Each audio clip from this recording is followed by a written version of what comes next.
You guys are obviously used to sort of the whims of the schedule, but this is a kind of a really unusual start time at almost 9 p.m. Does that factor into your preparation or the pace of the day? Definitely a little bit. I think obviously we skated here at 11, so a little bit pushed back. You kind of just push your whole day back a little bit. It's a really late start time. I'm not sure why it is that way. But obviously it is what it is. Would you sooner play an early matinee game or a later night game? Do you have a preference? Our team hasn't fared very well in the afternoon game, so I'll take the night game. All right, and you got Arizona here. You haven't seen them in a while. Their place in the standings isn't great, but I think they're 6-2-2 in their last 10, so they're kind of presenting some problems. Yeah, they're dangerous. They got some really good players over there, and you're seeing what they're doing. They've been really good lately, and we got to be ready. Connor, you guys always focus on one to, tone back the goals against. But there have been a fair number recently. Are you concerned with where the team is at in terms of ability to suppress the offense, or do you feel like it's there? It's just recent results maybe aren't quite where you want? Yeah, certainly. It's always about keeping the puck out of the net for our group, and we haven't been doing a good job of that lately. We've been finding ways to get wins, which is always a positive sign, but I haven't loved where our game has been at, and we gotta make sure it's in order coming down the stretch. Is there a common denominator as to maybe why? Is it a piece of your game? Is it the back check? Is it what are the things you guys circle? Yeah, definitely the track and gap is something that we talk about a lot. The forwards coming back and the D being able to stand up and being organized there. When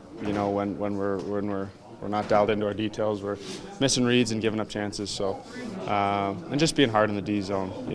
Not ending cycles, being hard in front of our net. The things that are important in winning hockey.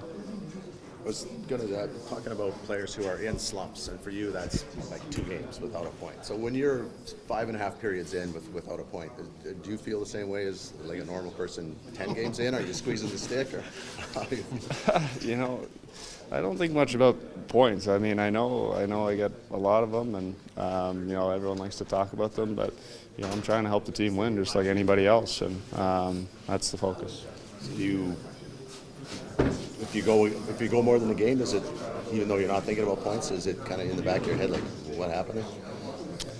Not really. I mean, obviously I want to play my best always, and I want to contribute always. So if that results in not getting points, like you mentioned, then obviously I get frustrated when I'm not at my best. So certainly press a little bit the next game. What's it like seeing Cass on the other side? Definitely different. He's been one of the longest teammates I've ever had in my life. So he was here earlier this year, and he got a nice ovation, which is good to see. And definitely different to see him on the other side. Connor, I don't know if you had a chance to watch the baseball or hear about Trout versus Ohtani. I wonder if you did see it, or what do you think about that kind of challenge? I thought it was really cool. It's what we've been asking for in hockey for a long time, right? It's best on best, and look, everyone's talking about baseball, and did you see Ohtani versus Trout, and that's what hockey's been missing for almost a decade now. So. That's what we've been asking for.